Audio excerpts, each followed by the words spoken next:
কিছু রটে কিছু বটে। আমি যে বলি নাই যে কেস নাই, কেস আছে, সেটা আমি আপনাদের মাঝে আজকে বলতে চাই যে কি কেস আছে।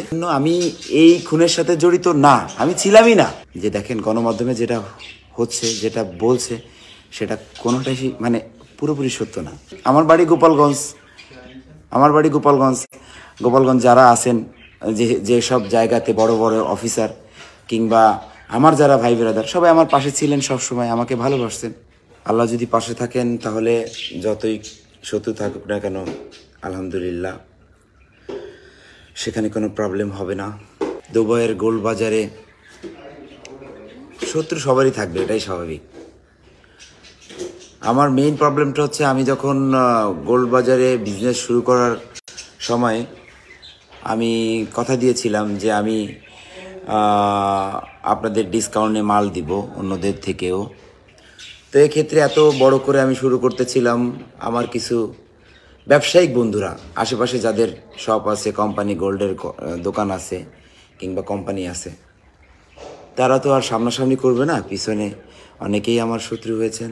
এত কিছু শোনার পরেও সাকিব আল হাসান ভাই, তাকে ধন্যবাদ, সে কিন্তু পিছু হাঁটে নাই, কেউই হাঁটেনি।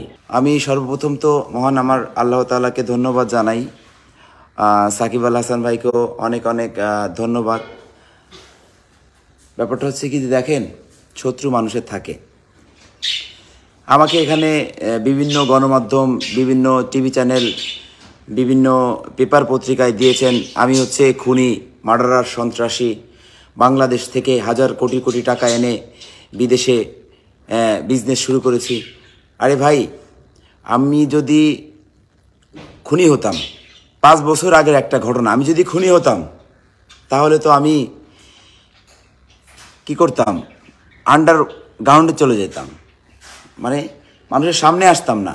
আমি তো 5 বছরের একটা দিন কখনো আমি অফলাইন হই নাই। কিছু রটে কিছু বটে। আমি যে বলি নাই যে কেস নাই, কেস আছে, সেটা আমি আপনাদের মাঝে আজকে বলতে চাই যে কি কেস আছে। কেসটা হচ্ছে যে 2018 সালে আমার অফিস বনানীতে ছিল। আমি রিয়েল এস্টেটের বিজনেস করতাম, আপন বিল্ডার্স। তো ব্যাপারটা হচ্ছে কি, তখনও আমার শত্রু ছিল। আমি আমার বাসাতে ভাত খাচ্ছিলাম, আমার অফিসে একটা মার্ডার হয়েছে, আমাকে ফোন করে, আমার অ্যাসিস্ট্যান্ট আমাকে ফোন করে, আমার বডিগার্ড আমাকে ফোন করে যে দাদা স্যার, আপনার অফিসে তো মার্ডার হয়েছে। আমি বললাম কিভাবে কি হয়েছে, এটা তো আমি জানি না, বলো। পরে বললে এমন এমন এই। তো তিনি ছিলেন একজন পুলিশ কর্মকর্তা, এসবির ইন্সপেক্টর, মানে ওসি, অনেক বড় একজন ওসি ছিল। এটা সম্পূর্ণ একটা অ্যাক্সিডেন্ট ছিল।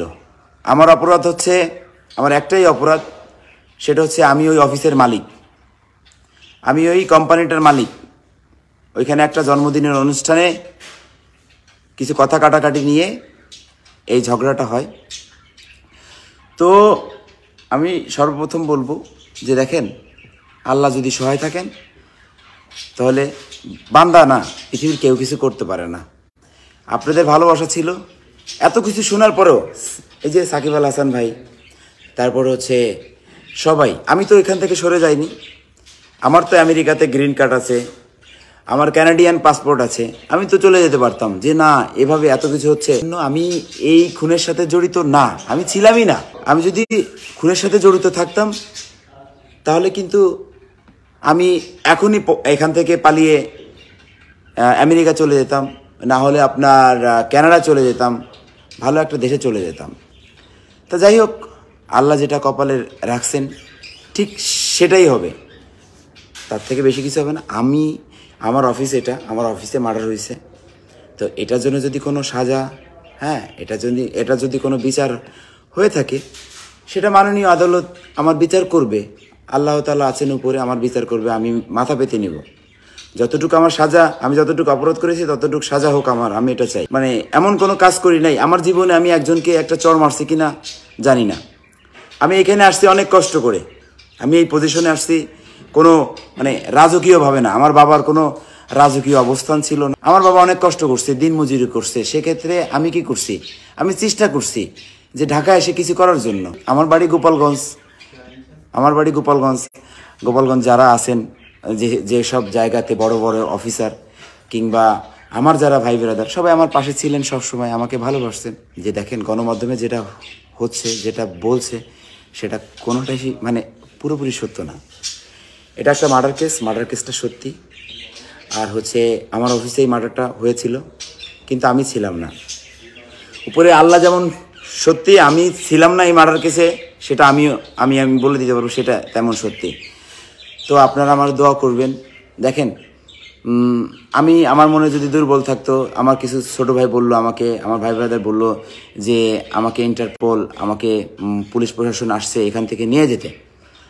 তো আমি শুধু এতটুকুই বলবো, মাননীয় আইন শৃঙ্খলা বাহিনী ভাইদের উদ্দেশ্যে, দেখেন আপনারা যদি এটার সুষ্ঠু বিচার চান, যদি মানে বলেন যে না এটা সুষ্ঠু বিচার করব, আমি তো পুলিশ প্রশাসনের ভয়ে বাংলাদেশে আসি না তা কিন্তু না, বাংলাদেশে আমি আসি।